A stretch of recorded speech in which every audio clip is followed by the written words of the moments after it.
And we are joined now by Oliver Bullough, author of Butler to the World: How Britain Became the Servant of Tycoons, Tax Dodgers, Kleptocrats, and Criminals. Oliver, thanks so much for being here today. Thanks for inviting me on. I'm looking forward to our conversation. Your book is really essentially about the UK enabling financial crime, and uh, I feel that particularly in the context of Russia's invasion of Ukraine, we hear all about like oligarchs, or we'll hear about corruption in different countries, say African countries, and how corrupt this country is, etc. But there really doesn't seem to be a ton of awareness or consciousness about where this corruption is engendered and where it's allowed. And your book sheds a light on that. It really starts at the top, and the UK is a place where that is fostered. So can you talk a bit about the genesis of your idea? Yeah, so I'm a Russianist, a Russophile. I moved to Russia in my very early 20s, just because I'd always been fascinated by Russia and Eastern Europe. And I decided when I finished university that I'd just move and live in Russia and work there and try and find a job. And I became a journalist writing about, you know, day-to-day events. And I suppose I'd had this kind of rather naive idea that what I'd be writing about would be the development of democracy. It obviously, Russia had been an authoritarian country forever. And yet in the 1990s, for the first time, it had sort of proper elections and proper media and kind of independent business people and all that. And it was exciting. And obviously, spoiler, I didn't end up writing about the development of democracy. Just it must have been 3 weeks or so before I arrived, Vladimir Putin became prime minister, and he's been, prime minister or president ever since. And gradually, at first, but increasingly quickly, I suppose, in the last few months, he's been stifling any kind of sign of, civil society or freedom or democracy, ruthlessly. So I ended up obviously writing about that because that was what was going on. But it's very difficult to in Russia or any other country in the former Soviet Union without coming across corruption. You get shaken down on the street by police officers or coming to the airport by customs officers or whoever. It's a fact of life. And it became increasingly clear to me that corruption was more than just a kind of street level thing. It was a phenomenon that really encompassed the whole state. The state had been transformed into this extractive machine to take money from its own citizens. And that, Putin essentially sits at the top of this pyramid of theft that's just taking away everything. And this very small group of all basically men around Putin have become incredibly wealthy. The inequality in Russia is really off the charts. So that struck me after many years writing about Russia in the former Soviet, the most important thing that was happening, the fact that the government, though they posed as these kind of nationalists, had essentially transformed the state into a looting machine. And you don't need to start looking at that very long, realizing that they didn't do this on their own, right? Because where does the money end up? Well, the money ends up being spent on super yachts and mansions, football clubs, the general bling of the international super rich. And so, I wrote a book about that called Moneyland, which was about this sort of global kleptocracy machine. But it struck me that there was this aspect of this phenomenon that I hadn't properly explored in Moneyland, which is the fact that whatever the scam or whatever the scheme, there is always a British angle. It might be a shell company is British, which is, the biggest ever money laundering scandal with $230 billion moved via Danske Bank, its Estonian branch, mostly hidden behind British shell companies. It might be a British lawyer, arranging business affairs for an oligarch. It might be a mansion which has been sold to an oligarch where he lives or keeps his mistress. It might be a British school that's educating his children. It might be a British politician that's serving on the board or chairing the board of his company. Whatever it is, there's an oligarch. Somewhere there's a Brit. And that phenomenon struck me as sufficiently appalling from a British perspective, so sufficiently kind of interesting from a global of how the global criminal economy works, that it struck me as worth writing a book about. And it turned out to be a far more interesting given it credit for. This goes back further than I thought it did, and really is one of the keys standing how ruling classes of places like Nigeria or Russia, Azerbaijan, China, Argentina have actually been able to, for so long, their countries with total impunity and steal this unbelievable sums of cash and stash it offshore and then spend it in property because they've had so much help, and primarily they've had help from people in the city of London in the UK. And I mean, you mentioned Russia and like kind of this economy of corruption that has been created in the wake of the collapse of the Soviet Union. I mean, part of that has to be too just shock doctrine capitalist politics, right? Where essentially the dominant players of the United States, and maybe you could include Britain in this, I'm not sure what your research found here, saw an opportunity to westernize Russia to a degree, bring in a lot of capitalist industry, and it was the shock doctrine, as Naomi Klein puts it. Would you see that as a commonality in Russia and other countries that are deemed as corrupt are Western influence that has created that kind of corrupt economy? Yeah, I mean, obviously, the sort of Jeffrey Sachs and the US advisor who helped create the Russian economic model get a lot of criticism, not least from Naomi Klein in the Shock Doctrine, which remains. I reread it recently. It remains an amazingly compelling book. But they had they were only able to do that because there was a cadre of Russians within government in the early 1990s who really wanted to transform their economy, and they had a plan. It was you could argue about whether it was a fair plan, but it was a coherent plan to try and break the back of communism. The idea being that if they property out the door as they could by just privatizing everything quickly. Now, the privatization auctions might be unfair, they might be whatever, but if they could get the property out the door, that would create a property owning class. Once you have a property owning class, they're going to demand free and fair court proceedings to defend their property. If there are going to be free and fair court proceedings, they're going to demand influence over lawmaking process. And then you end up essentially with democracy, the logic being that private property is going to be the fixed point from which you destroy the authoritarian state and build democracy. Now, it may or may not have been a good plan, but it was a plan. The problem with what Britain and the other offshore centers did is they allowed the oligarchs who were created in that first privatization progress to essentially short circuit the entire step-by-step nature of that plan, because they got the property, they took it outside Russia, they invested it in London, and they've gone all the way around to the end. They've got the rule of law in London. They've got democracy in London. They don't need to build that at home. They don't need to go through the messy, annoying, boring process of building democracy and the rule of law, because we sold it to them.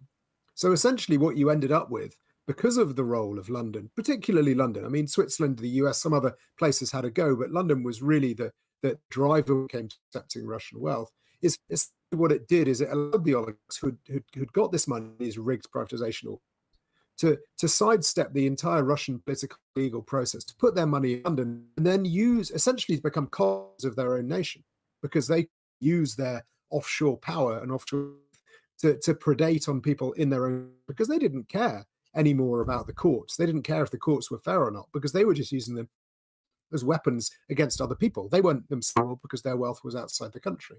They didn't care about the fairness of the process that laws, because they weren't subject to Russian laws. They had elsewhere. They didn't care about the fact that the roads were collapsing, the schools were collapsing, the hospitals were collapsing. They had, their children were being educated abroad. They went to hospitals abroad and so on. So essentially, by providing these offshore to the oligarchs, it allowed them to become the predatory colonizers of Russia, which created this particularly nasty form of kleptocracy that you get in Russia now. So obviously, sort of advisors, the US advisors to those early Russian politicians do share an aspect of the blame for having helped create this system. But really, it's the fact that the first beneficiaries of this privatization program were able to immediately opt out of any kind of Russian process thereafter is what really doomed Russia. And that phenomenon, though it wasn't exactly the same in the other countries of the former Soviet Union, but you get broadly similar, the same dynamic, because as soon as someone has got a fortune, they can take it out of the country and then just essentially enjoy it overseas. They go all the way to, like they're playing snakes and ladders, they can go all the way to 100 with their first roll. And we see exactly the same process in the former colonies of say Africa or Southeast Asia, Nigeria. Again, the ruling elite was able to take the money out in exactly the same way that the British used to do to Nigeria. They extracted the wealth. The new post-independence ruling elite did the same thing. They extracted the wealth, and they brought it, ironically enough, the same places where the British used to take it, to London. So you ended up with essentially the kind of plumbing of the British Empire being repurposed, not for British people to extract wealth from all over the world, but for other people to extract wealth. But from a British perspective, it didn't really care. We didn't really care who the money belonged to, because if it came here, we could earn fees from moving it around. So, I mean, that's essentially the role London has played as this kind of offshore playground for anyone with money to come to. And the great difference, wondering what's the difference? What's London got that New York doesn't have? It's more like, what does New York have that London doesn't have, which is that New York has got the FBI. So if you put money in the US, there is a not inconsiderable chance, if you are, egregiously corrupt, that you will be investigated and prosecuted. That doesn't happen here. We have a vanishingly small chance you commit a crime that you will be noticed, you'll be investigated or prosecuted. Even if you are, the chances are the case will fall apart. So it's a playground, really, for anyone with wealth. Your money is safe, it's protected by British courts, the British authorities, and it's never really going to be investigated. So who wouldn't want to bring their money here? It is a fascinating dynamic. I want to go back a little bit in history to the British Empire kind of reinventing itself post World War II. You talk about the Suez Crisis in your book as this defining moment as well, where the Egyptian people had the gall to want to have control over the canal that runs through its country, and how dare they, right? How dare they? And that was perceived as the death knell for the British Empire. And so now you have to come up with a new way to be central to the movement and production of capital. So this was really their new, new empire, new me kind of makeover. So can you talk about how that came to be, and what were some of the historical dynamics at play in the mid 20th century that led to this? Yeah, I mean, if you talk to some British historians today, you get the idea the British Empire was a sort of combination between a sort of Christian missionary organization and a railway company, going around the world, building trains and opening schools for foreigners. But obviously, it was a ruthless machine for extracting wealth from all over the world, bringing it back to Britain. That's why it existed. It was a gigantic wealth extracting machine. But gradually, because of the two world wars, Britain was essentially bankrupt. And because of the pressure put on Britain from primarily the United States, but also other places to divest itself of its colonies to allow them to be free, by the 1950s, Britain ended up with significantly smaller role in the world than it had previously. Obviously, it was broke and was no longer the great world power that it had been. So what did it have left? It's looking around, the cupboard, and the cupboard is looking rather bare. What it did have was the City of London, what had been the great financial engine of the British Empire. It still had all the connections all over the world, though they weren't being used anymore because, no one wanted pounds sterling, everyone wanted US dollars.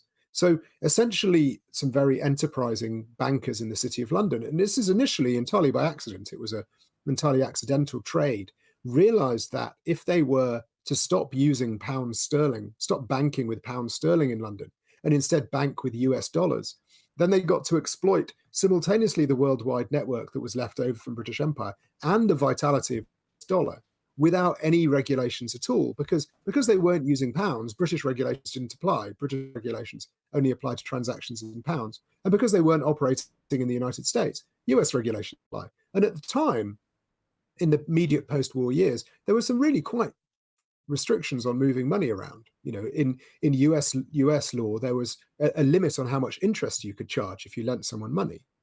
In Britain, there were limits on where you could move money around. It was quite onerous trying to operate internationally, and it was deliberately so, because at the Bretton Woods Conference in New Hampshire in 1944, participants from all the Allied nations came to the conclusion that for the stability of democracy, it was really important that speculators couldn't just fly around the world, pumping up stock exchange bubbles here, undermining currencies there, that countries needed to have the chance to economies to protect their democracies, essentially without being undermined by, speculative flows and outflows of money all the time. And they're difficult for money to flow around the world. But essentially what the City of London discovered was that by moving dollars rather than pounds, they could sidestep all of those restrictions. And obviously that meant that anyone who invested via London was able to do so significantly more cheaply than they could via anywhere else, because there were no rules, and rules are expensive.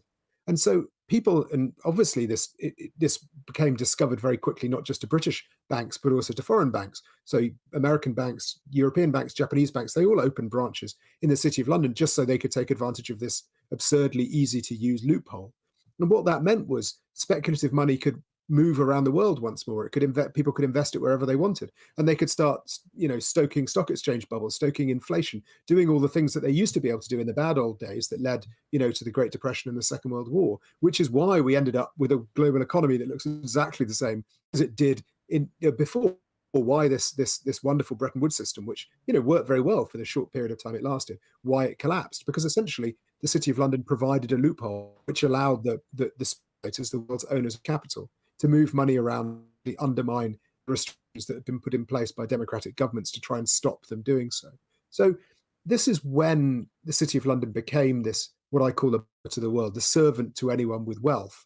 Because if you look at who benefited from the interventions of the City of London, from the invention of the offshore dollar market, the benefit entirely accrued to people who had wealth, because it meant that they could avoid taxes. At the time, taxes were very high as 90 or 95% in European countries at the time. The restrictions on money were very onerous. But if you put your money via London, all of those restrictions and all of those disappeared. Actually, that was a wonderful thing if you were rich. It sadly was less wonderful for everyone else. Right. And I'm fascinated by, well, I guess I have two questions in one, or we'll start with the first. The concept of the either it was probably unknowing, but there was that colonial infrastructure still in place, right? The tentacles of colonialism still, or at the very least, the skeleton of it, despite the British Empire collapsing in the way that, it was traditionally perceived, no longer a colonial empire. But those relationships and those power dynamics are still in play. And how that was exploited as a way to get a bunch of people really rich through those networks. I mean, can you flesh that out a bit? How that started, how the countries that were most susceptible to extraction also remain in the same way the most susceptible to extraction under this new capital empire, and how that came to be in this new reinvention process for Great Britain. Yeah, the really important point to recognize is that the capital of all of the colonies of the British Empire, the capital of all of the colonies of the British Empire, whether that's Australia or Tanzania or the Falkland Islands, was London. So when they became independent, and many of them became independent really quite quickly, in a just sort of process of the beginning of the first demands for independence to independence in a decade, they didn't have time to build their own financial center, to build all of that. They still kept looking to London for bond issuances, for the banks that provided finance to their companies and so on. And so those financial connections between the center, between London and the newly independent countries. And obviously there were quite a lot of British people in those former colonies, people who'd lived to been lawyers or farmers or settlers. And, they, with the best will in the world, they had absolutely no intention of having their lives dictated by foreigners, because they retained a sort of idea that they were they didn't use the word master race because they would have been so crass, but definitely there's an aspect of, how dare these foreigners tell us what we can do? So, they didn't want to keep their money in, be it Tanzania or Kenya or Nigeria. They would send their money somewhere else. But at the time, Britain had very high taxes too, so they didn't particularly want to send their money to Britain either. And fortunately, you had all these little bits of the British Empire which didn't become independent. The British Virgin Islands, the Cayman Islands, Mm. Channel Islands, Jersey, Guernsey, Gibraltar, and all of these places had banks. So instead of sending that, they want to keep money in an ex-colony, but they didn't want to put that money in Britain either. So they could put it in little bits of the British Empire which had independent. And this becomes the capital for the growth of a banking system. Because, a British lawyer in, say, Kenya or Tanzania could say to a politician, well, if you happen to earn a little bit of extra money and you don't want to leave it in your own country, you could send it to the British Virgin Islands or the Gibraltar or Jersey or Guernsey. And this becomes a new form of the extractive economy, whereby it's British people stealing the money from Kenya or Tanzania. It's local elites advised by British people who are moving the money to the same old places where it always used to go to. And because of, there's a sort of saying that we let them have the government, but we kept the banks. It's a sort of rather sardonic expression of how decolonialization worked. It's because the economies, the form of the economies didn't really change, and the structures of the economies didn't really change, that essentially the new elites, in almost all cases, you saw this in Malaysia, in Indonesia, in India, Pakistan, in almost all cases, the ex-colonies were able to essentially repurpose the system and the structures of empire to become a model of kleptocracy. But also, I mean, to be honest, that's just empire imperialism is just a nice way of saying kleptocracy, really, right? I mean, it's just a way of swiping money from people who have a better claim to it than you, but rigging it up in sort of a legal process. So really, what's happening is a continuation of the British Empire by other words, but because of the sort of vitality and the ease of extracting wealth in huge quantities via these sort of kleptocratic networks, it's no longer confined to the old British-speaking colonies, and it's much more widely. It's obviously places like Russia and the former Soviet Union, into China, into America, and so on. So it is no longer confined by just the English-speaking countries of the former Soviet Union. But you see, you do see a smaller version of this phenomenon in France with its former colonies, who look to France to move their money. So in a way, though Britain is kind of Butler to the world, France does this to a smaller extent, and Portugal does it to an even smaller extent with their former colonies. You see the same networks persist between the old colonies and the colonizing country. Well, it's easy because those networks, as you say, continue to exist, and you can just utilize old networks to that degree, even though obviously it remains vibrant. It's kind of just like a modernizing of colonialism, except the dynamic that you explore, which is really the invention of offshoring your money to avoid taxation restrictions. You mentioned the Cayman Islands, etc. Can you explain further the role of those tax havens within the international stage, and how really the Great Britain and its tax havens helped unshackle capitalism post the Great Depression on the international stage, because there still were, in the United States, more restrictions, more of a commitment, not just in the U.S., in Western, in the West, a commitment to a more Keynesian economic model. And with these new pathways towards extraction and capital, these tax havens played a significant role. I mean, it's an absolutely crucial point. I mean, obviously, for obvious reasons, when we talk about this, then we focus on kleptocrats and oligarchs because that's the most egregious expression of how this offshore world. If it were only a question of kleptocrats and oligarchs, it would be easily solved, right? They don't have a very powerful lobby in Western countries, and those loopholes could be closed quite quickly. What's really important, as you said, is that the first tax haven islands, the British Virgin Islands, Bermuda, those first British tax havens, when that was British, is that they were used, first of all, not by kleptocrats, not by mafiosi, but were used, first of all, by American corporations who were ways to minimize their taxes, need to comply with the regulations of the New Deal state, which were, by modern standards, extremely onerous in terms of what they required them to do. They had to pay large amounts of taxes and so on. And they wanted to find ways of dodging those taxes. And they discovered, via very entrepreneurial and imaginative lawyers who kept scanning around looking for ways of doing this, they discovered that by routing their money via companies or structures registered in these tiny British colonies in the Caribbean, they were essentially able to take advantage of treaties that dated back decades that allowed them to cut their taxes to incredibly low rates. And they didn't just, this isn't just a passive process.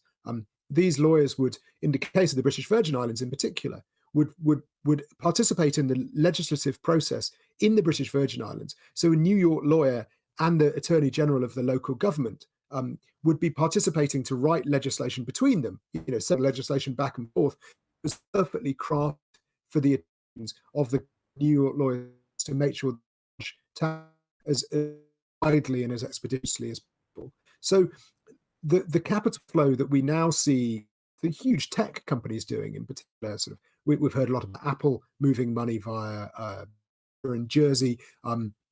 Starbucks has been notorious for it. Google and so on. I mean, these companies that companies huge business overseas, who like to park their profits in offshore centers to pay taxes on them. The trail was blazed for those tech companies back in the 1960s and 70s. Clearing companies realized that they could move their money via these, at the time, very little known jurisdictions in the Caribbean, and essentially taxes. And I mean, there is an argument to be made. It's an argument that I think is has a lot of foundation, that essentially globalization is really offshoreization. Really, the movement of money via globalized financial systems is really to money via tax havens. Because if you look at how the money and profits are shifted, it's amazing how the profits end up in the places with no taxes. Well, they're even though they do no business there. Well, they're both the dynamic that you described. I'm saying dynamic a lot today, but both the concept that you describe and the trade deals associated with globalization are all meant to circumvent sovereignty, and pick and choose for these companies or for these wealthy individuals what regulations they want, which are usually, they want to go towards the ones with the least amount, they want to abide by. And so, I mean, I don't think it's a coincidence that in the 90s we see these free trade deals and the loosening of restrictions on international trade at the same time that these tax havens really explode and become necessary and common, not just commonplace, but pretty much every wealthy person and every corporation is engaging in many of these practices at this point. Yeah, I mean, the big corporations, they love being American when it comes to protection of intellectual property. Or, if there's an international crisis and they need a bit of defense, they love it then. They become super patriotic. But mysteriously, they're significantly less patriotic when it comes to where they book their profits for tax purposes, or like you say, when they go deals and so on. And the joy of globalization, if you are rich to take advantage of it, is you choose which bits of which laws you follow.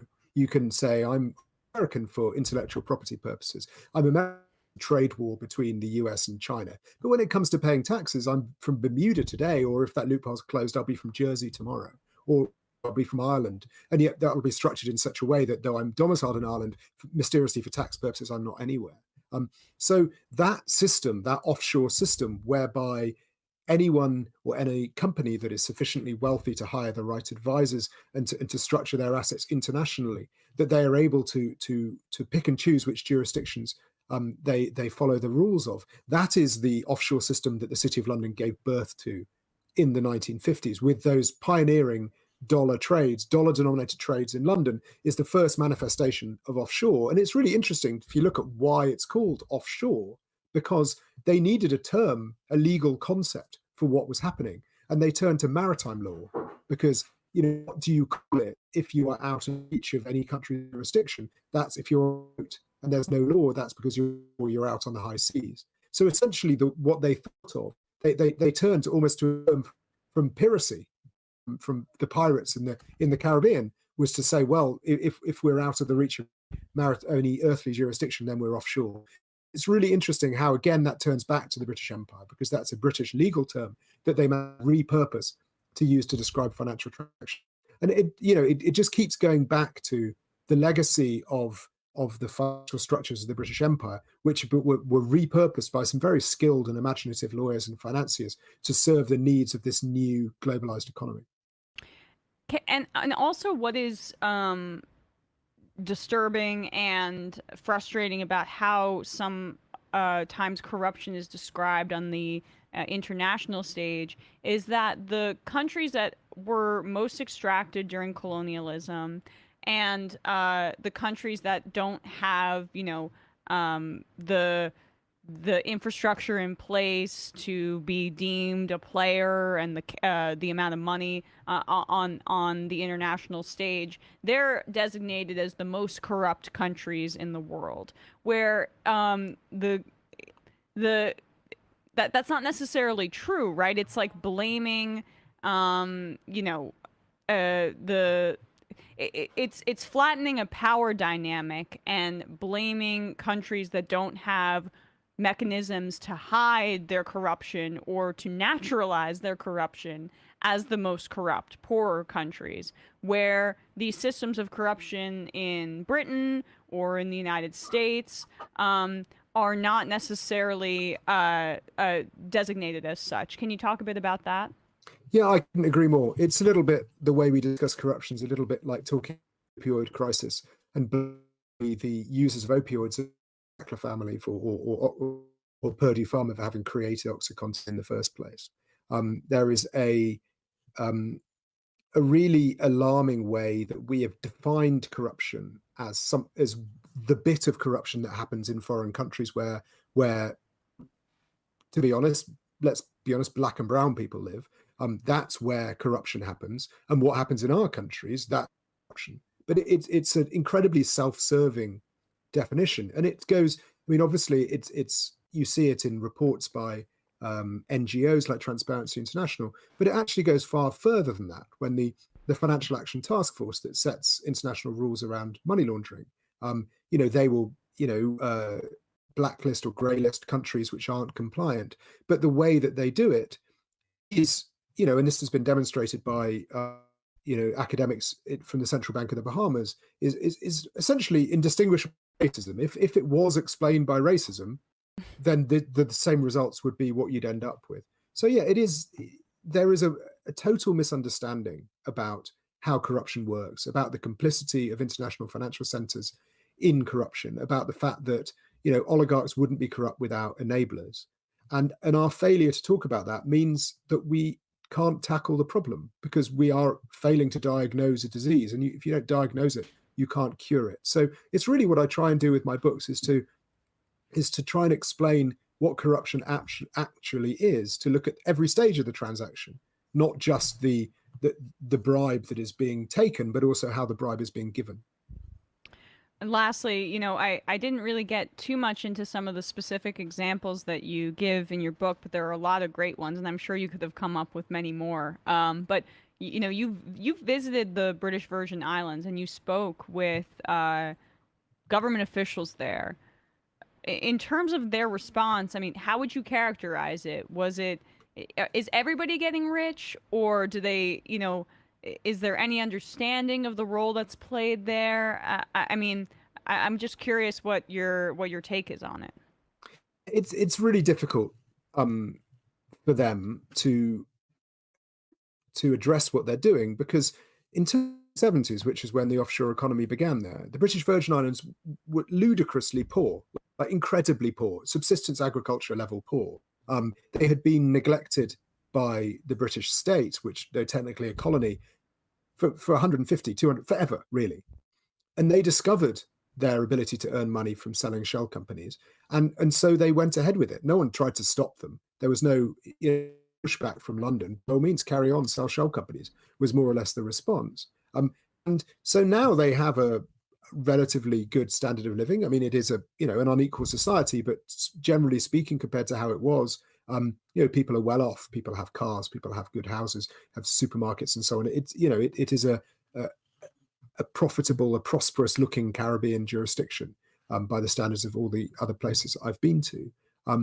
But its prosperity is based essentially on stealing money from other people or stealing tax revenue from other people. And that is a difficult thing to confront. And there is a certain amount of realization of it, but also that's coupled with a sort of, what else are we supposed to do? We need to make a living. And that is part of the problem in microcosm that the UK has, in that the UK, so its prosperity is to a large extent based on moving other people's money around so as not to pay taxes. And challenged, people say, well, if we don't do this, where's the taxes going to come from to build the schools and the roads and the hospitals? And that's a challenge that many politicians here just refuse, because they don't want to have to, build a new way of making an economy, an economy that isn't extracting wealth, need it far more than we do. Because that would be, let's face it would be quite difficult. Well, can't thank you enough for your time today. Oliver Bullough, author of Butler to the World, How Britain Became the Servant of Tycoons, Tax Dodgers, Kleptocrats, and Criminals. We'll put a link to your book in the description on the podcast and on YouTube, etc. Thank you so much, Oliver, for your time today. Really appreciate it. Thank you for having me on. Of course.